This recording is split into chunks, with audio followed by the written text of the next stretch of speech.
मेरी आत्मा आप सबकी आत्मा को नमस्कार कहती है और आप सबका मेरे साथ जुड़ने का बहुत बहुत धन्यवाद। ना अगर अब हम इसमें ध्यान से देखें तो हम लोगों ने कल किया था अर्जुन का विषाद योग। और उसमें हमने समझा था कि विषाद योग का मतलब क्या है। तो विषाद हमने क्या समझा था कि ये शोक है।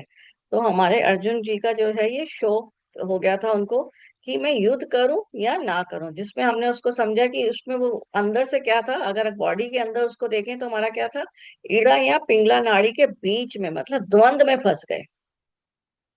और कृष्ण जी जो है वो सुषुम्ना नाड़ी, मतलब वो शांत भाव में है, वो इसके बीच में है, सेंटर में है।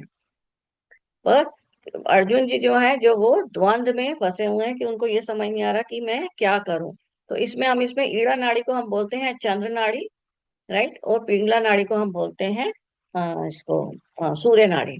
तो ये दोनों नाड़ियों के मतलब इन दोनों, मतलब जब हम द्वंद में फंसते हैं तो बेसिकली क्या है कि हम लोग पेंडुलम की तरह काम करते हैं।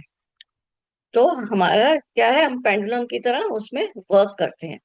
तो हमने ये देखा कि अर्जुन जो है विषाद योग में आ गए, और उसी में हमने देखा कि धर्म क्षेत्र कुरुक्षेत्र समवेता युयुत्सवः। तो अब इसमें यहाँ पर क्या है, धर्म क्षेत्र कुरुक्षेत्र, जिसमें हमने समझा कि कुरुक्षेत्र का मतलब, कुरु का मतलब है करो। तो हम कुछ ना कुछ मन आपका करने के लिए कहता रहता है।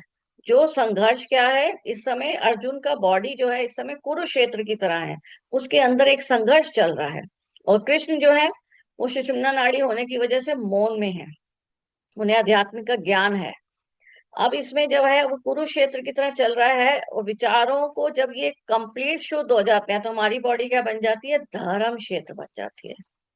और दूसरा क्या है कि ये शुरुआत में हमने धर्म क्षेत्र लिखा है, तो इसको मैं कुरुक्षेत्र भी तो पहले लिख सकती थी डायरेक्टली, अगर ऐसे समझे।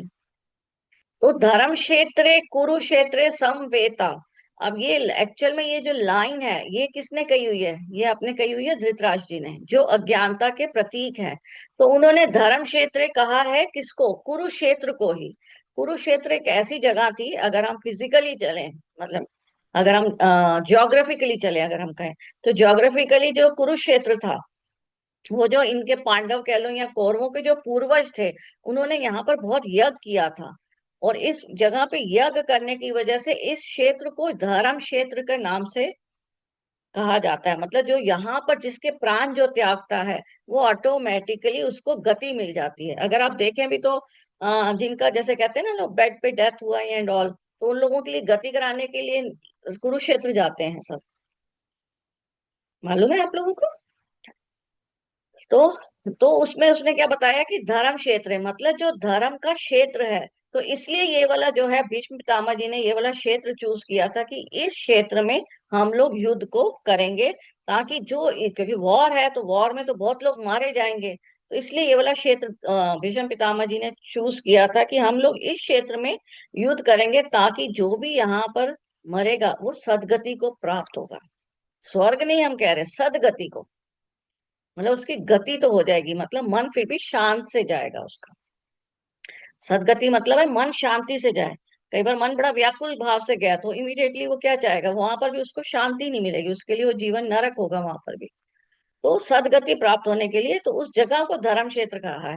तो ये जो है ये किसका है, ये वाक्य जो है हमारा है उसका, धृतराष्ट्र जी का।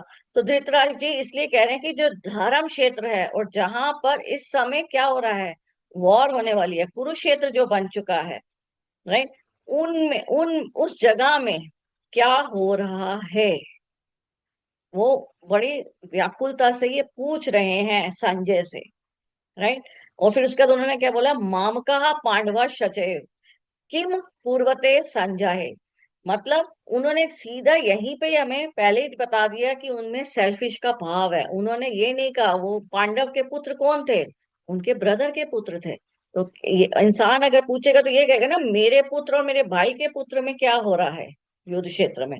और वो क्या पूछ रहे हैं, मेरे पुत्र और पांडव के पुत्र में क्या हो रहा है युद्ध क्षेत्र में। तो यहीं पे दर्शाता है कि कितनी अज्ञानता थी उनमें। तो धर्म क्षेत्र कुरुक्षेत्र है। तो उसमें उन्होंने यहाँ पर ये बताया गया कि हमारी बॉडी जो है पहले क्या है, मन के अधीन है तो कुरुक्षेत्र है, अज्ञानता है तो कुरुक्षेत्र है। जो हमारे को ज्ञान धीरे धीरे प्राप्त हो जाएगा तो हमारी ही बॉडी धर्म क्षेत्र हो जाएगी। मतलब क्षेत्र हमारी, यहाँ पर अगर हम ऐसे लें, अगर इसको फिलोसफिकली लें तो हमारा क्षेत्र क्या है, हमारी बॉडी। ना इसमें अब हमने क्या देखा कि इसमें मतलब क्या है कि हमारी यात्रा जो है ज्ञानता से लेके न्यूट्रल हो जाएंगे, फिर हम ज्ञान के जिज्ञासु हो जाएंगे और हम कृष्णमय हो जाएंगे, या कह सकते हैं भगवान की हमें प्राप्ति हो जाएगी या भगवान का भास हो जाएगा। तो अब एक्चुअल में क्या होता है, अगर हम इसको जनरल में लें तो हमारा क्या होता है, धृतराष्ट्र के रूप में हमारा जब जन्म होता है तो हम लोग एटलीस्ट 100 जन्म जो होते हैं वो सिर्फ अज्ञानता में लेते हैं, मतलब भोगी योनि भोगते हैं, जिसमें हमको पाप पुण्य की कोई ज्ञानता ही नहीं होती, बस टोटली सेल्फिश लाइफ की होती है हमारी। पर उसके बाद हमारे अगले जो 100 जन्म होते हैं वो संजय की तरह होते हैं, जिसमें हमें संयम आने लग जाता है। संजय मीन संयम। तो हम लोगों को ज्ञान की तरफ हम लोग ना जाएं, पर हम लोगों में शांत भावना आ जाती है। हम लोग इस तरह नहीं होते कि प्रॉपर भोगी योगिनी में है। फिर अगले उसके 100 जन्म, मतलब हम देखिए एक आत्मा कितनी बार जन्म ले रही है। फिर उसके अगले मतलब ये 100 हो गए, ये 100 हो गए, तो 200 जन्म तो ऑलरेडी हो गए।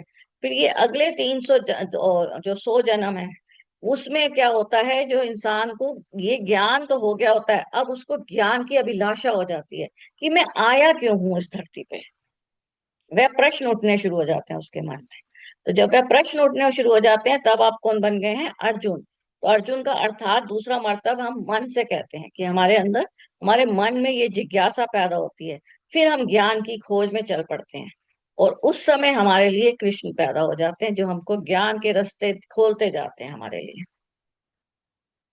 तो इसका मतलब गीता जो है हमें एक किस्म की ये सिखाती है कि भावनाओं के साथ कैसे उभरना है हमको, राइट। और अगर आप विषाद में हैं तो उससे हमें भागना नहीं है, जैसे अर्जुन जी ने किया था। उन्होंने सीधा ही गांडीव भी घेर दिया कि नहीं, मुझसे तो युद्ध नहीं हो रहा। अगर हम 20 से 30 वाले जो हैं, सॉरी 31 से 29 वाले जो श्लोक हैं, उनमें यही है सिर्फ कि वो अपने आप, अर्जुन जो होते हैं इतने दुखी हो जाते हैं और वो कहते हैं ना, मुझे युद्ध ही नहीं करना। फिर उसके बाद क्या है, मानसिक संघर्ष जो है अर्जुन के अंदर जो चल रहा है, उससे हम कैसे जूझें वो हमें सिखाती है गीता, राइट। दुविधाओं में कैसे हम सामना करें वो हमें सिखाती है, बाधाओं का हम कैसे सामना करें हमको गीता वही सिखाती है ना। अब इसमें जैसे मैंने आपको कहा था कि ईड़ा नाड़ी और पिंगला नाड़ी के बीच में द्वंद में फंसे हुए हैं अर्जुन, राइट। तो अब एक्चुअल में ये द्वंद कैसे है, तो हमारे जो शरीर है उसके अंदर 5 इंद्रियां, 5 कर्मेंद्रियां और एक मन है, जिसको हमने कौरव कहा हुआ है। तो अभी हमारा शरीर एक किस्म का अगर हम मान के चलें कि कौरव की तरह है, जो इंद्रियों के काबू में है, कि हमारा इच्छा जो करती है हम वो ही करते हैं। और सुषुम्ना नाड़ी में मतलब कृष्ण जी जो है सुषुम्ना नाड़ी में है, जो प्रेजेंट मोमेंट में रहते हैं, ना वो पास्ट में रहते हैं ना वो पास्ट में रहते, फ्यूचर में रहते हैं, वो प्रेजेंट मोमेंट में, वो सहज भाव शांत भाव में है। तो ये हमारा उसमें 5 इंद्रियों और 5 कर्मेंद्रियों की तरह हमने उसको माना है कि 5 इंद्रियों और 5 कर्मेंद्रियों के अंदर हो आप, तब आप कौन हो, अर्जुन हो, ओ सॉरी कौरव हो। पर ज्ञान की तरफ आ गए हो तो अब आप क्या है, मन से अब आप ज्ञान की तरफ चल रहे हो, मतलब 5 इंद्रियों और कर्मेंद्रियों पे आप अपना काबू पाने का चेष्टा कर रहे हैं। तो अब आप काबू पाना चाह रहे हैं, अब आप चाहते हैं कि हाँ मैं इंद्रियों के बस में नहीं रहूं, मैं उससे ऊपर उठूं। तो 5 इंद्रियां क्या है, हमारा आंख से हम देखते हैं, नाक से हम सूंघते हैं, कान से हम सुनते हैं, मुंह से हम खाते हैं, हाँ टेस्ट लेते हैं, और हाथों से हम स्पर्श करते हैं। तो इंद्रियां क्या हो गई, आंख, नाक, कान, मुंह और त्वचा। और उसकी कर्मेंद्रियां क्या हो गई, जो इसके थ्रू हम एक्शन करते हैं। तो आंख से आप देख रहे हैं तो देखना क्या है, कर्मेंद्रिय मतलब जो एक्शन कर रहे हैं, राइट। अब आपका ये जो कर्मेंद्रियां हैं, ये हमारे एक्शन जो है ऑटोमेटिकली भी होते हैं, अगर आप ध्यान दें तो। अगर जैसे सपोज पानी गर्म है, उस पर जैसे ही हाथ जाएगा इमीडिएटली हमारा हाथ हट जाता है, तो इमीडिएटली हमारा जो मन है वो उसे बता देता है कि अरे गर्म है, पीछे करो हाथ को। तो हम लोग ऑटोमेटिकली भी वर्क करते हैं। तो मन का काम क्या होता है, रिएक्शन करना, जो इंद्रियों ने देखा है या जो इंद्रियों ने अनुभव किया है। तो इंद्रियां जो अनुभव करती हैं उसके हिसाब से हमारा मन जो है उस पे रिएक्ट करता है। तो इस पे मैंने एक चार्ट सा बना के बताया है कि ये मानव, उसको कुरुक्षेत्र कहिए या धर्म क्षेत्र कहिए, पर मानव के अंदर क्या है, एक तो मन है, एक उसका शरीर है और बुद्धि। मतलब जो मेरा शरीर है ये जो मैं इस समय सीमा हूँ या पारुल हूँ या अनीता हूँ, ये सब क्या है? ये एक शरीर है जिनके अंदर बुद्धि है, मन है और शरीर है। तो मानव उन तीन चीजों से बना हुआ है। तो बुद्धि क्या हो सकती है? अच्छी बुद्धि भी हो सकती है, बुरी बुद्धि भी हो सकती है, राइट। मन में और क्या होते हैं? विचार उठते हैं। और विचार किसकी वजह से उठते हैं? क्योंकि शरीर जो है पांच इंद्रियों और पांच कर्मेंद्रियों से बना है। तो इन सबको जो देख कर बन रहे हैं, उसका जो एक्शन होता है, रिएक्शन होता है, वो मन हमारा काम करता है। तो अगर अभी क्या होता है, हमारा जो भी कुरुक्षेत्र में है, तो हमारा मन जो है इंद्रियों पे काबू करता है। वो हमको कहता है ये कर, वो कर, ऐसे कर, राइट। तो हमारे भाव उत्पन्न करता है। पर अगर हमारा शरीर मन को काबू करने लग जाए, तो हम लोग धर्म क्षेत्र पे शिफ्ट हो जाते हैं, हमारी बॉडी ही धर्मा बन जाती है। तो यहाँ पर अगर इस तरह ध्यान से अगर हम देखें, तो एक्चुअल में अगर आप देखें, तो अभी मैंने क्या बोला कि पांडु जो हैं, पांडु पुत्र जो थे, उन्हीं को मैंने इसमें से अर्जुन को मन कहा है, राइट। तो उसमें उनके पांच पुत्र, पांच थे पांडव, राइट। तो पांच में नकुल जो थे, वो ना प्लस अकुल, राइट। नकुल का मतलब अगर हमारे अपने शरीर से लगाएं, तो मतलब क्या है? जो कभी भी अकुलाता नहीं है, जो कभी भी विचलित नहीं होता, वो कौन है? नकुल। तो अगर हमारा मन पे काबू हो जाता है, तो हम नकुल जैसे हो जाते हैं, जो विचलित नहीं होता। सहदेव की तरह हो जाते हैं, मतलब हमेशा देवों के संग। सह प्लस देव, तो देवों के संग हो जाते हैं। तो मतलब हमारे में समर्पण भाव प्रकट हो जाता है। और हम अर्जुन की तरह क्या करने लग जाते हैं? जिज्ञासु हो जाते हैं ज्ञान के लिए। और हम में भीम की तरह साहस आ जाता है। भीम की तरह साहस मतलब कोई भी अगर हमारे ऊपर दुविधा आ रही है, तो उस दुविधा को हम फेस करते हैं। ना कि अर्जुन की तरह, यहाँ पर क्या हुआ था, अर्जुन ने कह दिया मुझे वॉर ही नहीं करनी, राइट। तो हम उस दुविधा को फेस करने लग जाते हैं। और उसके बाद हम लोग क्या बन जाते हैं? निष्काम भाव से काम करने लग जाते हैं, जो कि मतलब हो गया युधिष्ठिर बन जाते हैं। युधिष्ठिर क्या थे? उनको कोई वो नहीं था, उनको तो बस सिंपली वो चलते जा रहे थे धर्म की, बस धर्म के हिसाब से चलते, मतलब उनकी कोई कामना नहीं थी।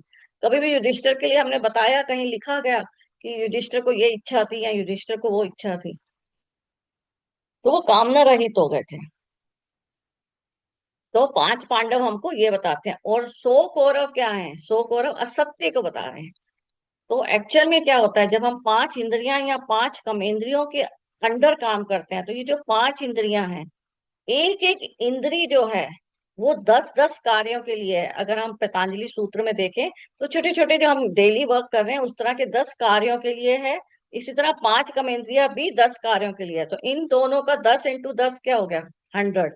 इसलिए कौरव को हम लोगों ने 100 कहा है। और अगर आप ध्यान दें, तो गंधारी जी का जब ये बेबीज होने वाले थे, तो गंधारी जी का क्या हुआ था? उन्होंने अपने पेट पे मुक्का मार लिया था। तो फिर उन्होंने क्या किया था? अ, ये मटकों में पैदा किए गए थे ये बच्चे। तो ये जब उसमें किए थे, तो क्या हुए थे? 100 कौरव पुत्र हुए थे, और उसमें से एक बच्ची पैदा हुई थी, जिसको हमने वहां पर क्या माना है? मन। तो एक बच्ची पैदा हुई थी और 100 पुत्र पैदा हुए थे। तो ये हमारे क्या है? पांच इंद्रियां और पांच कर्मेंद्रियां प्लस मन को मिला के हम क्या बात है? हमारी बॉडी कुरुक्षेत्र की तरह है। सो इंद्रियां, और इंद्रियों को एक्चुअल में हमारे को अगर संस्कृत भाषा में देखें, तो उसको करण कहा जाता है। तो मतलब अगर हम इन इंद्रियों की जो हमारी इच्छाएं उठ रही हैं, उनका हम जैसे ही त्याग करते हैं, तो हम लोग किस में पहुंच जाते हैं? धर्मा को फॉलो करने लग जाते हैं। तो इंद्रियों का त्याग कुंती जी ने करण जी का त्याग किया था, इसलिए करण का नाम उसमें महाभारत में करण नाम से दिया हुआ। तो पांच पांडव पैदा करने से पहले कुंती ने क्या किया था? करण जी को पैदा करके त्याग दिया था। अगर स्टोरी की तरह देखें तो ऐसे है। और अगर बॉडी की तरह देखें, तो पांच इंद्रियों की जो हमारे उठती हैं, असत्य उठते हैं इंद्रियों की वजह से, उन सब का त्याग करना। जिसमें मैंने कल बताया भी था कि गीता का मतलब क्या है? गीता गीता गीता गीता से करो तो तागी तागी तागी लगेगा, और तागी तागी का मतलब क्या हो गया? त्याग। तो त्याग की भावना जागृत होती है। तो ये मैंने आपको बता दिया, ठीक है, धर्म क्षेत्र। अब एक्चुअल में क्या है कि अगर आप लें तो ये जो हम गंधारी जी ने कहा भी था, जब तुम तो युद्ध रोक सकते थे, अगर हम देखें, अगर हम लोग महाभारत को सुनते हैं, तो एक्चुअल में क्या था, कृष्ण जी ने पूरी कोशिश की थी युद्ध को रोकने के लिए। तो महाभारत से पहले, अगर आपको मालूम होगा कि महाभारत, तो उसमें दुर्योधन को 5 गांव ही दे दीजिए उसको कहने के लिए कृष्ण जी गए थे। कृष्ण जी जब वहां शांति दूत बनकर गए थे, तो उसमें दुर्योधन जी ने ये बोला था, जनानि धर्मम ना चा में प्रवति।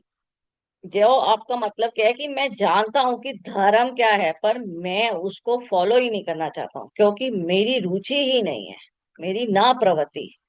बोल रहा है ना, प्रवृत्ति में ना लगा रहा है कि मेरी प्रवृत्ति ही नहीं है। तो मुझे जनामी, मुझे ज्ञान है धर्म का, पर मेरी उसमें कोई रुचि नहीं है। राइट। और मेरी कोई निवृत्ति नहीं है कि मैं धर्म को सीखूं। हमने निवृत्ति को डे 5 की क्लास में हमने समझा था। तो मैं ना सीखना चाहता हूँ, ना मैं जानना चाहता हूँ। तो ऐसे हमारी लाइफ में भी होता है ना, कई बार कोई अड़ ही जाता है कि नो मुझे तो यही करना है, फिर हम क्या कहते हैं, छोड़ दो उसको उसके भाग्य के ऊपर। ऐसा बहुत लॉजिकली होता है हमारे साथ कि हम उसको छोड़ देते हैं, कि हम उसको भाग्य के ऊपर छोड़ दो।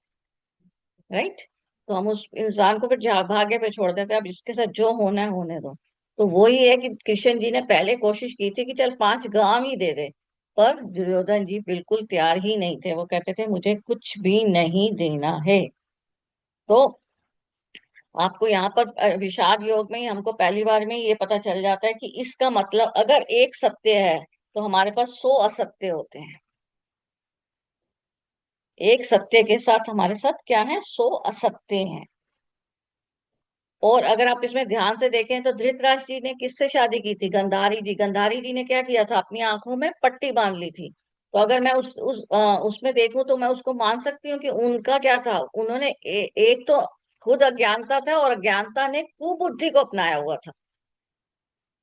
तो गंधारी जी को हम लोग अगर महाभारत के हिसाब से लें तो उनको हम क्या बोलते हैं, कुबुद्धि। और अच्छी बुद्धि हम कुंती जी को मानते हैं। तो अच्छी बुद्धि को किसने अपनाया था, हमारी कुंती जी ने, और कुबुद्धि को अपनाया था गंधारी जी ने। हाँ, अभी गीता के ये वाले जो फर्स्ट हमारा अध्याय है, इसमें 47 श्लोक है। 47 श्लोक में पहला श्लोक है जिसमें हमने देखा था धर्म क्षेत्र कुरुक्षेत्र वाला। वो श्लोक जो है हमारा, इन्होंने कहा था धृतराष्ट्र जी ने। फिर उसके बाद 2 से लेकर 11 श्लोक जो हैं, उसमें आपका क्या है कि 2 से 11 श्लोक में इसका जो सॉरी, दुर्योधन जो है उनका भय बताया है। भय क्या है, अगर जनरल में लेके चलें, अगर हम असत्य को फॉलो करें तो हमारे अंदर भय जरूर रहता है, अरे यार पोल ना खुल जाए। ये जनरल में होता है ना। तो उसमें उन्होंने 2 से 11 के श्लोक में उसका दुर्योधन जी का भय को दर्शाया है कि उनमें भय था। तो उनमें भय था। तो यहाँ पर अगर आप देखें तो 2 सेकंड श्लोक में क्या बताया गया है कि वो गुरु द्रोणाचार्य को बोल रहे हैं कि इन लोगों की भी तो इन्होंने भी जो अरेंजमेंट किया है वो तो बहुत अच्छा किया हुआ है। तो हम लोग जनरली ऐसे करते हैं ना, तो उनके मन में भी भय और चिंता थी। तो भय हमेशा होता है, जहां असत्य है वहां भय होगा ही होगा। क्यों? क्योंकि उनको ये लगता है कि हमारी पोल ना खुल जाए। राइट। तो ये भय आपका 2 से 11 तक, और सारा में यही बताया गया है कि उनके अंदर भय है। तो तीसरा अगर हम देखें तो उसमें भी यही बता रहा है कि वो बार बार बता रहा है कि देखो उनकी सेना, देखो उनकी सेना को ध्यान से देखो। तो वो उनकी सेना की तरफ इशारा किए जा रहे थे बार बार, दुर्योधन जो थे। फिर उसके बाद आप, सॉरी, फिर उसके बाद अगर हम उसको देखें, 10 से 11 वाला श्लोक देखें हम, तो 10 से 11 श्लोक अगर हम देखें तो इसमें आपका क्या बताया गया है कि अगर 10 और 11 श्लोक है, इसमें बताया है कि दुर्योधन जो है वो उसको बोल रहे हैं द्रोणाचार्य जी को कि भीष्म की रक्षा करो, क्योंकि भीष्म जी ने तो प्रतिज्ञा ली हुई थी। तो भीष्म जी ने अगर प्रतिज्ञा ली हुई है राज्य की सेव करने के लिए, और उनको इच्छा मृत्यु का वरदान ही था, तो वो राज्य को सेव करने के लिए डेथ तो अपने आप अपनाएंगे नहीं, और राज्य को सेव करते रहेंगे। तो वो द्रोणाचार्य जी को फोर्स कर रहे थे कि हम लड़ाई तो जो भी होती रहे, पर भीष्म जी के आसपास तो 10-15 सैनिक रहने चाहिए कि भीष्म जी को कुछ ना हो। तो भीष्म जी को हम लोग भ्रम के रूप में भी जान सकते हैं अपने अंदर, कि हमारे अंदर अगर भ्रम पैदा हो जाता है कि जो मैंने असत्य कहा है वो तो सभी को समझ में आ गया है, पर असत्य असत्य ही होता है, दूसरे को कहीं ना कभी तो पता चल ही जाता है। तो उसमें हमारे को भीष्म पितामह जी को हमने भ्रम की तरह माना है। तो दुर्योधन जी उनको बार बार ये बोल रहे थे, जब ऐसे बार बार कहे जा रहे थे तो उन भीष्म पितामह जी ने क्या किया, शंख बजा दिया, कि युद्ध की घोषणा कर दी थी उन्होंने।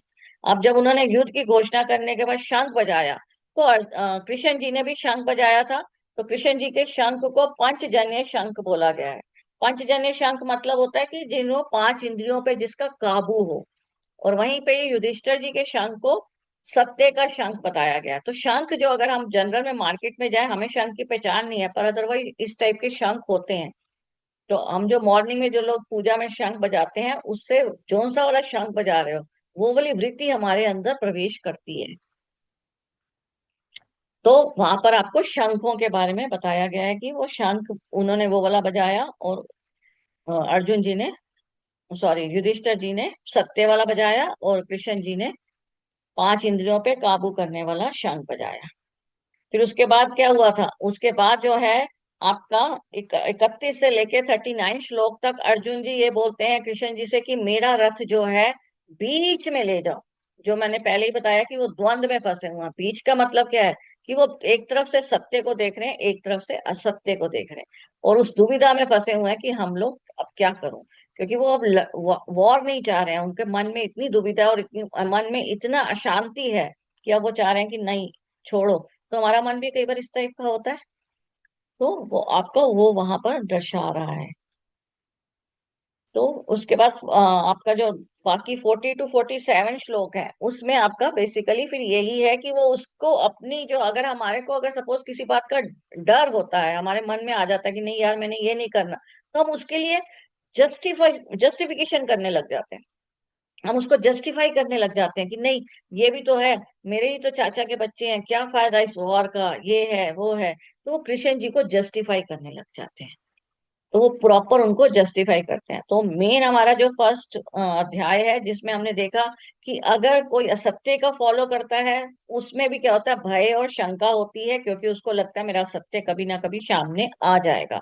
और दूसरा हमने देखा कि जो अर्जुन है, उनमें जब भय है, तो वो भय जो है वो वैसे क्या है, सत्य की तरफ है, पर वो भी क्या है, दुविधा में फंसे हुए हैं, इस समय मोह में फंस गए हैं, और उसको जस्टिफाई भी कर रहे हैं। ये हमारे में नेचुरल, हमारे अगर हम अपने नॉर्मल लाइफ में देखें तो ये बहुत आम बातें होती हैं हम सबके साथ।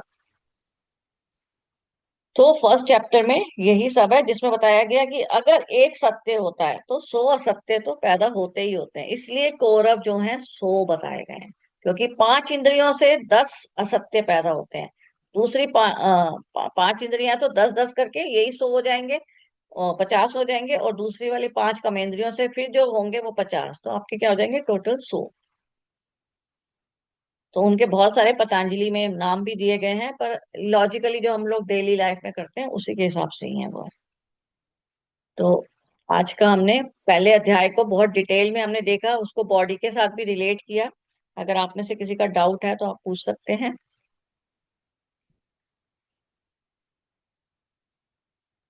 मैम बहुत अच्छा बताया मैम, आपने बहुत बढ़िया मजा आया। और 100 कौरव का जो आपने बताया कि 100 ही कौरव क्यों, है ना। और उसमें से एक जो थे बच्चे जो आप बोल रहे थे वो मन थे, बाकी 100 एक मतलब अलग थे। और बाकी 5 पांडव, ये भी बहुत अच्छा लगा। तो मैम पांच आप पांडव। हाँ। ये आप कुछ इस पे भी बताएंगे कि जो 5 पांडव भी हुए, है ना, और जो हम्म। धृतराष्ट्र के जो बच्चे हुए, और मतलब उनके बीच में इतने सारी डिफरेंसेस क्यों थे, वो तो आपने बताया था। बट जैसे धृतराष्ट्र है ना, वो अंधे थे, हम्म। करेक्ट। बट उनकी वाइफ भी जो थी वो भी, उन्होंने अपने आप से आंखों पे पट्टी बांध दी थी। हम्म। तो वो थोड़ा कॉन्सेप्ट मुझे क्लियर नहीं आया मैम समझ में। ओके, वाइफ ने, हमने मतलब यहाँ पर तो स्टोरी में तो ये हो गया कि वाइफ को अगर हम फिजिकली नॉर्मल लाइफ के हिसाब से चलें, तो वाइफ क्या था, जीत कर लाए थे भीष्म पितामह जी। और कोई भी हस्तिनापुर का हाँ। मुकाबला नहीं कर सकता था, वो राज्य इतना बड़ा था कि उनका कोई मुकाबला नहीं कर सकता था। तो वाइफ को ये तो पता था कि मुझे धृतराष्ट्र से ही रहना है। तो उसके अंदर कितना मतलब गुस्सा भाव था कि उसने कहा ठीक है फिर मैं भी अब नहीं देखती कभी सारी जिंदगी। गुस्से से हम कई बार ऐसे डिसीजंस लेते हैं ना। और अगर हम ये बॉडी के हिसाब से लें तो हमारा क्या है, कुबुद्धि, मतलब एक अज्ञानता है और दूसरी हमारी कुबुद्धि है कि हम लोग बुद्धि से समझना भी नहीं चाह रहे हैं उस चीज को। तो जी। बॉडी के हिसाब से कुबुद्धि है, और फिजिकली अगर लें तो इस तरीके से है। तो ये है जी। आपका आज का। तो बहुत बहुत मैम शुक्रिया। आपने इसमें एक चीज और भी बोला था ना, एक चीज और आपने बोला था कि धृतराष्ट्र अंधे ही क्यों हुए थे, और वो हाँ, ये सब अभी आप आप बाद में सेकंड चैप्टर लगेगा में टॉपिक। आएंगे तो वहां पर आत्मा के बारे में कृष्ण जी जब कहेंगे तब हम उसको साथ साथ कवर कर लेंगे। ठीक है, जिसमें हमें ठीक है, पता ठीक चलेगा है, कि ठीक है। आत्मा जब आती है तो वो किस तरीके से आती है, क्योंकि कृष्ण जी ने उसमें आत्मा को डिटेल में बताया। मतलब हम लोग बॉडी के हिसाब से भी साथ साथ चल रहे हैं, तो उसमें हम लोग उस पर डिटेल में समझ लेंगे कि धृतराष्ट्र जी अंधे क्यों हैं। राइट। विदुर है तो वो इंटेलिजेंट क्यों है, विदुर जी इंटेलिजेंट थे बहुत। तो वो हम वहां पर कवर कर लेंगे। तो सेकंड चैप्टर अब शुरू होगा चलो। कल से। तो उसमें धीरे धीरे ये चीजें क्लियर होती जाएंगी। चलिए, तो ओके, आज थैंक के यू लिए मैम। इतना ही। बहुत बहुत शुक्रिया।